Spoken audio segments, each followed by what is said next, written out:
David. You know, that guillotine says it all. The French Revolution, you know, the guillotine, the guillotine. I mean, there is this. Now, I understand this is one side of the left. This is the far side of the left, but at the same time, That's the one we see. And they that's obviously exactly have a lot of numbers. point. They're the ones that right now are driving the Democratic Party. I mean, it is the quad. It is the radical left of the party that is driving the party right now, and they are dangerously close to these people. And it is something we've seen historically going back centuries, you know, where the radicals, the ones who have blood in their eyes and are calling for blood, that sometimes control situations. Now, we just had a situation at Grand Central Station. I know people who don't like New York aren't too concerned about Grand Central Station, but it's one of the major metro hubs in the United States, and it was controlled by these radicals, by people who are screaming in favor of a terrorist organization, Hamas. So, I mean, that's a fear that I have. I know it's not in the middle of the Democratic Party, but they have a lot of influence with Democrats right now. Well, look, and legally, the problem with the Grand Central Terminal situation was that people were locked in against their will with a bunch of lunatics behind them that were willing to lock them in. Like, you don't know what these people will do. They're already, and it's late at night. You're trying to get home from work. I mean, it was just awful. So, Emily, I don't know how the law looks at this, but when I hear somebody say that they wish the president were dead, that's not an exact threat on I will go kill him. But is that free speech? This entire thing is ludicrous. I want to talk about that study because I thought the results were really fascinating. It was rooted in moral judgment that the left had against conservatives, and they considered conservatives harmful and immoral. And I point out that as we've watched the left create a monster of Donald Trump, of equating him with Hitler, then that's why they deem it justifiable to excuse violence. And it's absolutely not. But what would you expect from a party that glorifies killing babies? It frankly doesn't surprise me at all, right?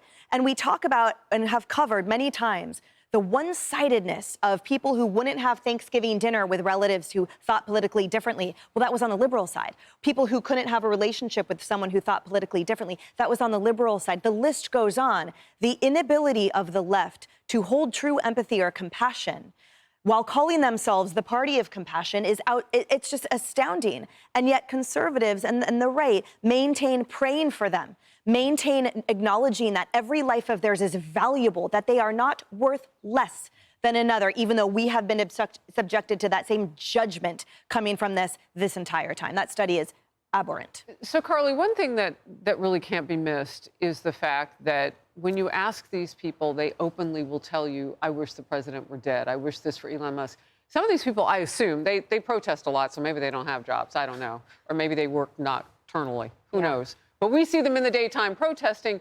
What do you think their bosses say when they see that? It's like they are unabashedly hateful. Yeah, and Harris, the admission really stuck out to me. And I also want to point out that the group who did this study is affiliated with Rutgers University, so it's not some like right-wing fringe group. And the numbers here are staggering. 31 to 38% stated that it would be at least somewhat justified to murder Elon Musk and Donald Trump. 48 to 55% of left of center respondents felt the same way. So this is not some fringe group on one dark corner of the internet feeling this way. They have numbers. This is a lot of people who feel so justified in their thoughts that they would be willing to admit them to the surveyor. Like, yeah, I think it's okay to murder two human beings. And this is after 2 assassination attempts. So I think that there does need to be a reset in Washington. And you get AOC, John Fetterman, Bernie Sanders, Donald Trump, Democrats and Republicans coming together, maybe even having an event and saying the tone needs to be brought down here. Yeah. You know, there is a cultural and moral rot in this country. And this is an outgrowth of that. This is bigger than politics. There's the 30% who justify the violence against Trump and Elon. How abhorrent. But that's not just one poll. We have seen the polls about Brian Thompson, who was murdered and assassinated in daylight a few streets beside us. 48% told Generation Lab that killing was justified. You don't believe a second poll? Let's go to a third poll. Emerson, 41% found that killing was acceptable. You've got Brian Thompson, justification of violence. You've got Trump, justification of violence. You've got Hamas, who killed little infants, and the justification of that violence. There is a deep moral rot in our country, a dehumanization, a devaluing of life. And all of this is unsurprising. It has nothing to do with politics. People are missing that core. They're missing their conscience. And we've got to get back to a place where we find that conscience, and then you're going to stop getting polls like this with assassination attempts and violence we see out of the country. I wish we had more time, because I want to know why. How did they lose it? They live in the same world we do, and we're not built like that. I want to know why, but that's another show. Hey everyone, I'm Emily Campagno. Catch me and my co-hosts Harris Faulkner and Kaylee McEnany on Outnumbered every weekday at 12 p.m. Eastern, or set your DVR.